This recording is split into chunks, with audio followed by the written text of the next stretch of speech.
কুম্ভমেলায় পুণ্যস্নানে গিয়ে পদপিষ্টের ঘটনা রাত থেকেই নিখোঁজ মালদা শহরের বাসিন্দা এক বৃদ্ধা।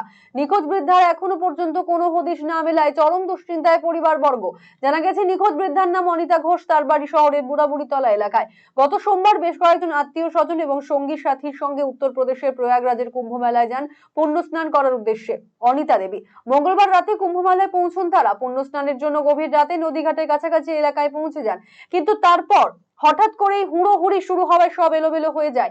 অতিরিক্ত ভিড়ের চাপে পদপিষ্টের ঘটনায় এখনো পর্যন্ত 30 জন পুণ্যার্থীর মৃত্যু হয়েছে বলে প্রশাসন সূত্রে জানানো হয়েছে।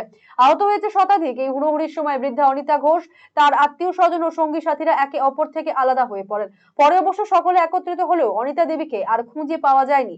এই খবর পেয়ে দুশ্চিন্তায় পড়েছে মালদায় থাকা তার পরিবারবর্গ।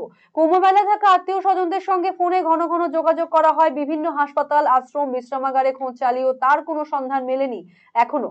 এ নিয়ে ইতিমধ্যেই প্রয়াগরাজে পুলিশের কাছে নিখোঁজের ডায়েরিও করা হয়েছে। যদিও তার কোনো হদিশ না মেলায় চরম উৎকণ্ঠায় প্রহর কাটছে পরিবারবর্গের। সোমবার ভোরে আমার দিদিরা গেছিল, দিদিদের সাথেই আমার শাশুড়ি গেছিল। শাশুড়িকে সোমবার ভোরবেলা আমার দিদি বাড়িতে রেখে আসলেন আমার হাজবেন্ড।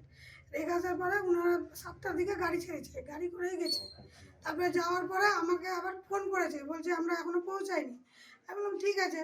তারপরে মঙ্গলবার আবার দুপুরবেলা আমাকে ফোন করেছে, বেলা 12টার সময় শাশুড়ি ফোন করে আমাকে বলে, আমি বলছি কী করছেন মা? বলছে কি আমরা এখন টিফিন করছি। আমি বললাম পৌঁছাননি? বলছে না পৌঁছায়নি। তো এখান থেকে 20 জনের উপরেই গেছে, 21 জন গেছে। কখন থেকে নিখোঁজ? ওই যে রাত্রি 12টায় 1টায় ঝামেলাটা লেগেছিল, তখন থেকেই নেই শাশুড়ি। তারপরে আর কোনো খোঁজ পাচ্ছেন না? না, স্নান করতে গিয়ে মানে ঘাটের কাছেই চলে গেছেন।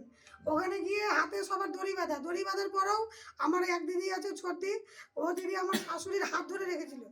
হাত ধরে রেখেছে, আরও বাচ্চা আছে তাদেরও হাত ধরে রেখেছিলেন।